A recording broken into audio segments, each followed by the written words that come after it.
మా latest videos కోసం మా ఈ తెలుగు న్యూస్ ఛానల్ సబ్స్క్రైబ్ చేసి గంట సింబల్ యాక్టివేట్ చేసుకోండి. రేపు బుధవారం గుర్తుపెట్టుకొని మర్చిపోకుండా ఈ ఆకును కాల్చండి చాలు, మీ సుడి తిరిగి డబ్బు దూసుకు వస్తుంది. మన పురాణాల ప్రకారం మన ప్రకృతిలో లభించే ప్రతి మొక్కలోనూ ప్రతి ఆకులోనూ ఒక దైవిక శక్తి దాగి ఉంటుంది.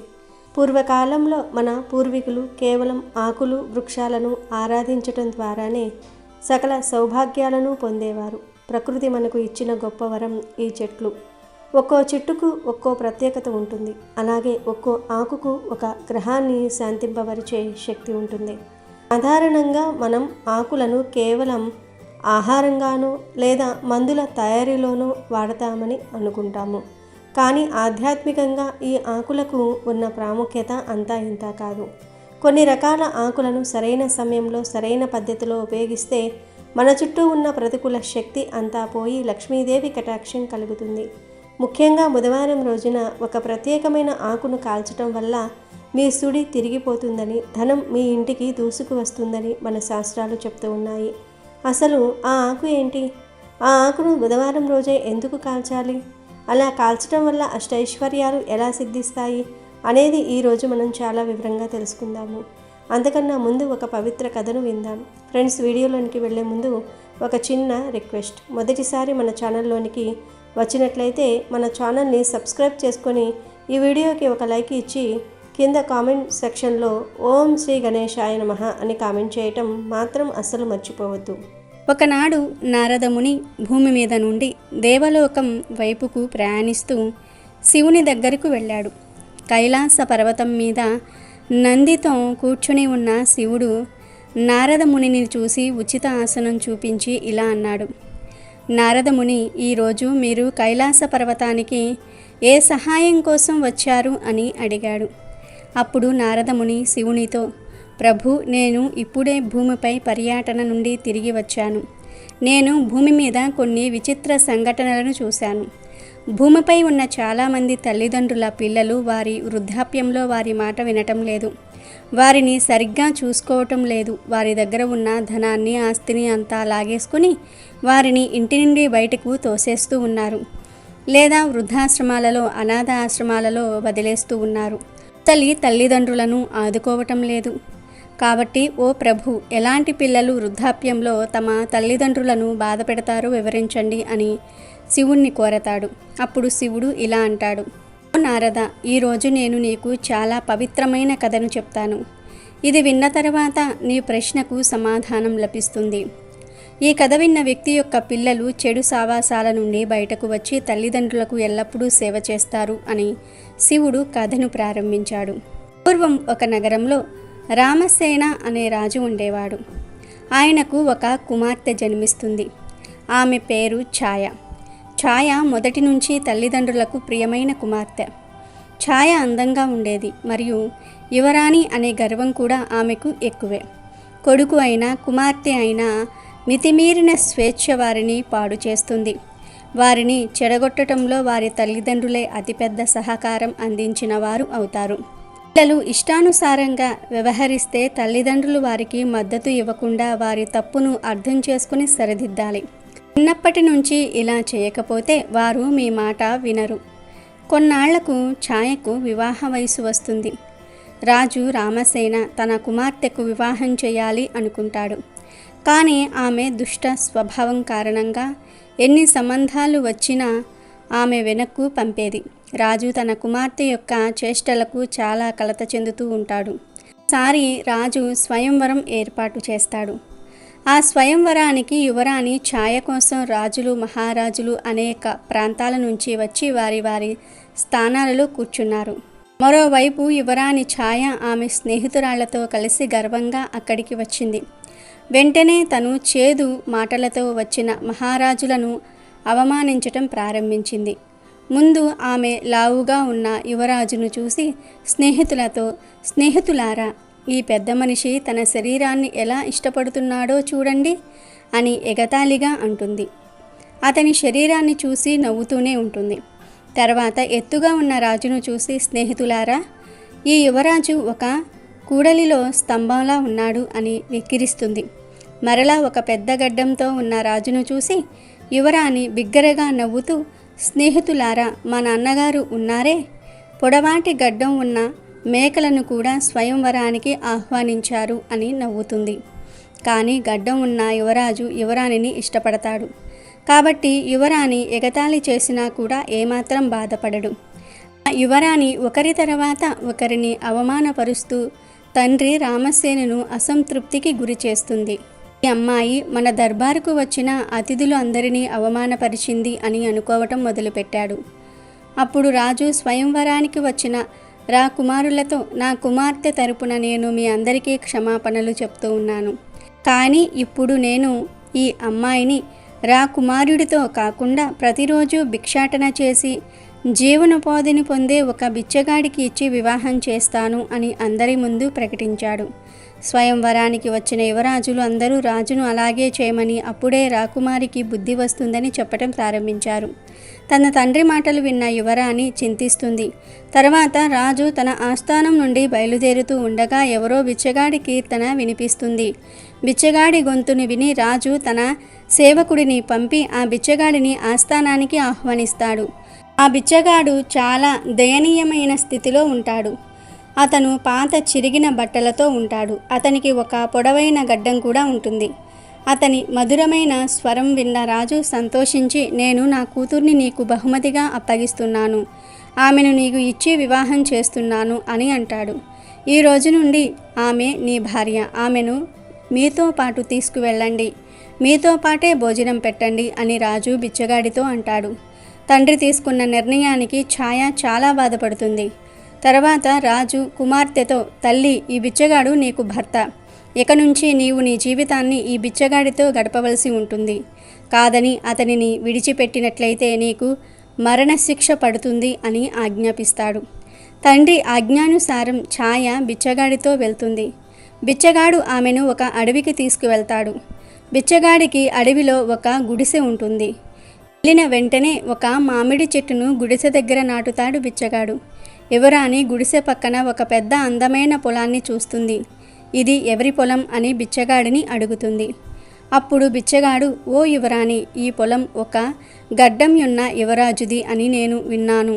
మీరు స్వయంవరంలో ఆ యువరాజునే గడ్డం ఉన్న మేక అని వెక్కిరించారు. కానీ మీ దురదృష్టం అదే, పొడవాటి గడ్డంతో ఉన్న నేను నీకు భర్తను అయ్యాను. ఆ గడ్డం ఉన్న యువరాజును పెళ్లాడితే ఈ పొలానికి మీరే యజమాని అయ్యేవారు. కానీ ఇప్పుడు పశ్చాత్తాపడే ప్రయోజనం లేదు. ఇక నుంచి మీరు ఈ బిచ్చగాడితో జీవితం గడపాల్సిందే అని అన్నాడు. తరువాత ఛాయ గుడిసె నుండి కొంత దూరం నడిచి వెళ్తుంది. అక్కడ అందమైన పూలు, పండ్లతో కూడిన ఒక తోటను చూస్తుంది. ఈ తోటలో కాసేపు విశ్రాంతి తీసుకుందాం, చాలా అందంగా ఉంది అని యువరాణి బిచ్చగాడితో అంటుంది. ఈ తోట కూడా మీరు అవమానించిన అదే గడ్డం మేకకు చెందినదే. త్వరగా విశ్రాంతి తీసుకొని ఇక్కడి నుంచి వెళ్ళిపోవాలి, లేదా అదే గడ్డం ఉన్న యువరాజు మిమ్మల్ని అవమానించి తరుముతాడు. మీరు అతనిని పెళ్లాడితే ఈ తోట కూడా మీదే అయి ఉండేది. బిచ్చగాడు అయినా నాతో రావాల్సిన అవసరం ఉండేది కాదు. కానీ మీ గర్వమై మిమ్మల్ని ఇక్కడకు తీసుకువచ్చింది అని బిచ్చగాడు అంటాడు. ఇద్దరూ కొంత దూరం వెళ్ళిన తర్వాత చాలా అందమైన నగరానికి చేరుకుంటారు. ఈ నగరం ఏ రాజుకు చెందినది అని యువరాణి బిచ్చగాడితో అడుగుగా, ఓ యువరాణి, ఈ నగరం కూడా అదే గడ్డం ఉన్న యువరాజుకు చెందినదే. ఒక్కసారి ఆలోచించండి, మీరు అతన్ని వివాహం చేసుకుంటే ఈ నగరానికి మహారాణి అయ్యేవాళ్ళు. వేలాది మంది బానిసలు మీకు సేవలు చేసేవాళ్ళు. కానీ మీరు మీ రూపాన్ని చూసి గర్వపడి మీ విధిని నాశనం చేసి బిచ్చగాడైన నన్ను వివాహం చేసుకున్నారు. మీ గర్వం వల్ల మీ జీవితాన్ని దుర్భరంగా మార్చుకున్నారు అంటాడు. బిచ్చగాడి మాటలు విన్న యువరాణి చాలా పశ్చాత్తాపడుతుంది. ఇప్పుడు నువ్వు నా భార్యవు, నేను నీ భర్తను. ఇప్పుడు నువ్వు రాజభవనాల గురించి కలలు కనటం మానేసి నాతో పాటు నా గుడిసెలో బతకాలి అంటూ రాజకుమారి ఛాయను తన గుడిసెకు తీసుకువెళ్ళాడు బిచ్చగాడు. ఆమె నగరానికి కొంత దూరంలో ఒక చెరువు ఒడ్డున కట్టిన గుడిసెను చూసి చాలా కోపం తెచ్చుకుంది. ఇది ఎంత చిన్న గుడిసె! నేను ఈ చిన్న గుడిసెలో నివసిస్తే ఊపిరాడదు. ఈ రోజు నుండి ఈ గుడిసెలో నేను నివసించాలా? కానీ నా సేవకులు ఎవ్వరూ కనిపించటం లేదు అని రాజకుమారి అంటుంది. అప్పుడు బిచ్చగాడు, నేను బిచ్చగాడిని, నాకు సేవకులు ఎందుకు ఉంటారు? మీరే ఈ గుడిసెలో పనులన్నీ చేయాలి. ముందు గుడిసెను శుభ్రం చేసి నాకు భోజనం వండి పెట్టండి. చాలా ఆకలిగా ఉంది, నడుస్తూ అలసిపోయాను అని బిచ్చగాడు యువరాణి ఛాయతో అంటాడు. కానీ ఛాయకు భోజనం వండటం రాదు. అందుకే బిచ్చగాడు యువరాణి ఛాయ ఇద్దరూ కలిసి ఆహారం తయారు చేస్తారు. ఆహారం తిన్న తర్వాత వారు నిద్రిస్తారు. మరుసటి రోజు బిచ్చగాడు యువరాణిని లేపి ఇంటి పనులన్నీ కూడా చేయమని చెప్పి, జీవనోపాధికి ఏదైనా పని చేయాలని నేను మామిడికాయలను కోసి బుట్టలో వేస్తాను, యువరాణి బజారుకు తీసుకుని వెళ్ళి మామిడికాయలను అమ్మాలి అని అంటాడు. అప్పుడు యువరాణి, నేను మామిడికాయలు అమ్మటం చూస్తే నన్ను ఎవరైనా గుర్తిస్తారు, అప్పుడు నన్ను ఎగతాళి చేస్తారు, నేను దానికి సిగ్గుపడాల్సి వస్తుంది, కనుక నేను అమ్మడానికి వెళ్ళలేను అని చెప్తుంది. దానికి బిచ్చగాడు, మీరు ఎందుకు సిగ్గుపడాలి? ఇప్పుడు మీరు యువరాణి కాదు, నువ్వు బిచ్చగాడి భార్యవు. ఇప్పుడు మీరు అవమానం గురించి ఆలోచిస్తే ఆకలితో ఉండవలసి వస్తుంది అని అంటాడు. ఇక చేసేది లేక యువరాణి బజారులో రోడ్డు మధ్యలో కూర్చొని మామిడి పండ్లను అమ్మటం ప్రారంభిస్తుంది. అప్పుడు మంత్రి అక్కడకు వచ్చి ఆమెను తన్ని మామిడి పండ్లను విసిరివేస్తాడు.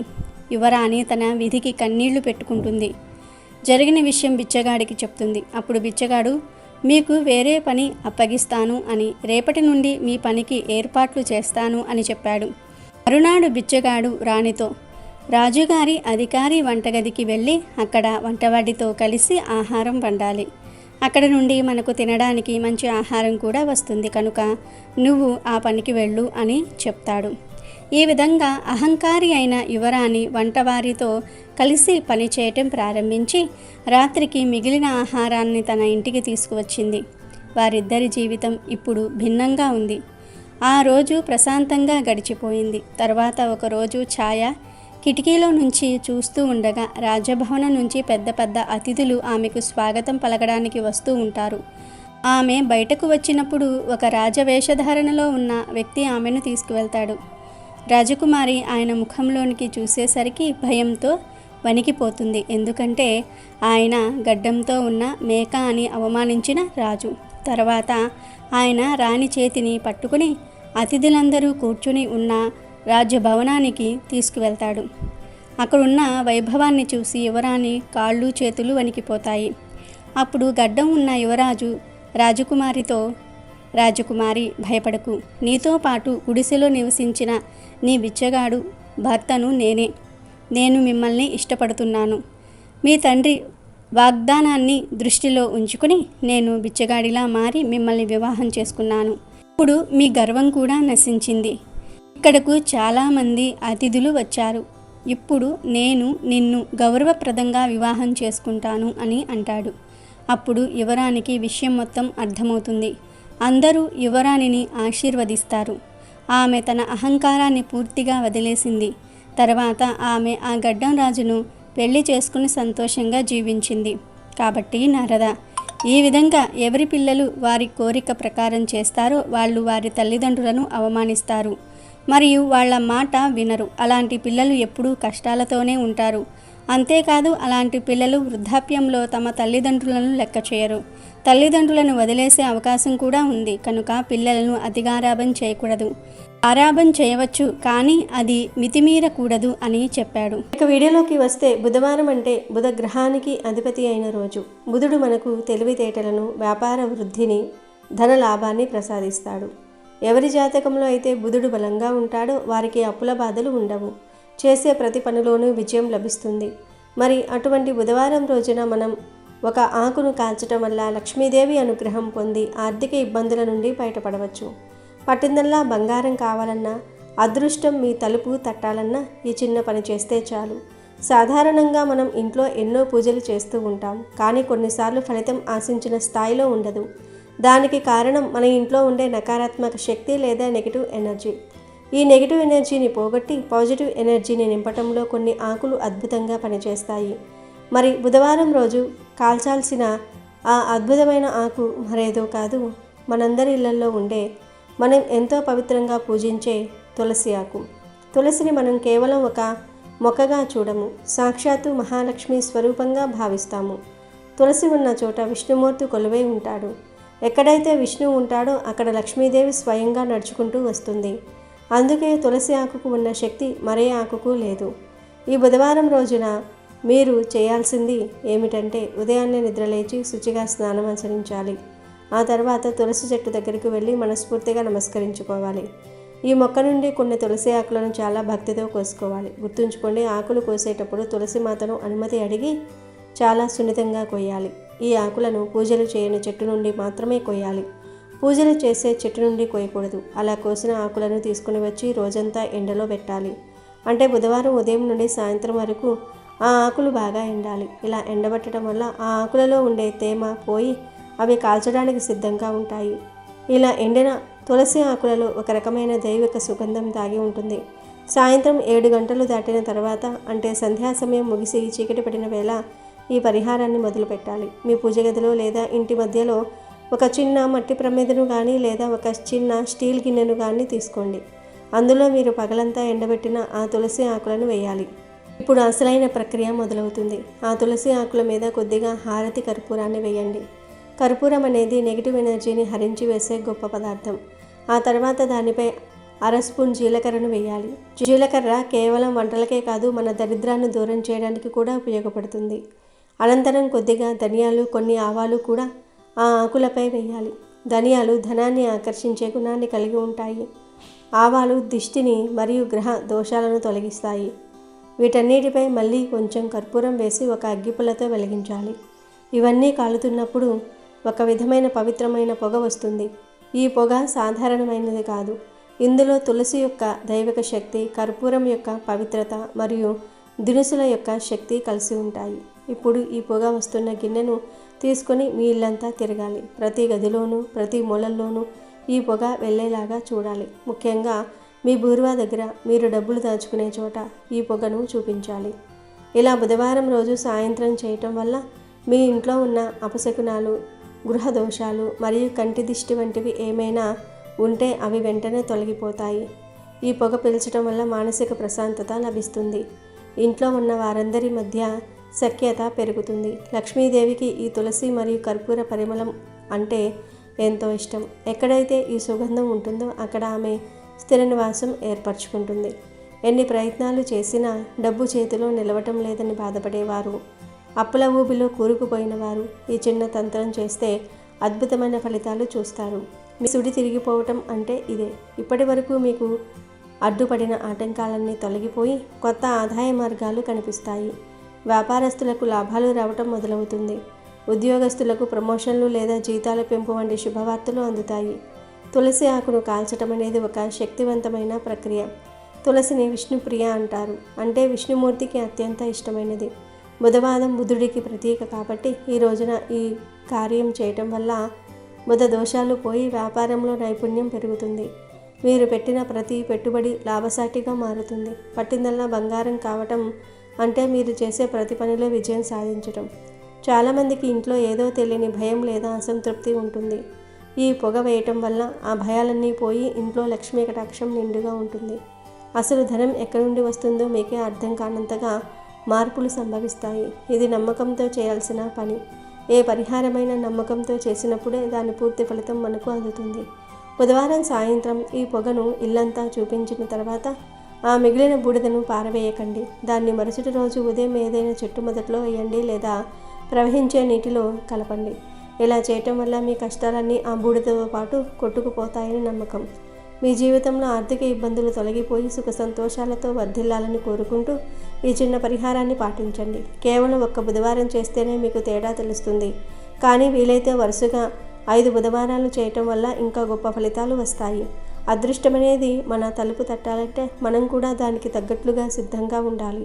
ఈ తులసి ఆకుల పరిహారం మీ ఇంట్లో నెగిటివ్ ఎనర్జీని తీసేసి అదృష్టాన్ని ఆహ్వానించడానికి ఒక చక్కని మార్గం. కాబట్టి ఆలస్యం చేయకుండా బుధవారం ఈ పవిత్రమైన పనిని పూర్తి చేసి ఆ లక్ష్మీదేవి అనుగ్రహాన్ని, అష్టైశ్వర్యాలను పొంది ఆనందంగా జీవించండి. అమెజాన్లో బెస్ట్ డిస్కౌంట్స్ కోసం వీడియో డిస్క్రిప్షన్లో లింకు ఉంది, చూడండి. అలాగే మా టెలిగ్రామ్ ఛానల్ సబ్స్క్రైబ్ చేసుకోండి.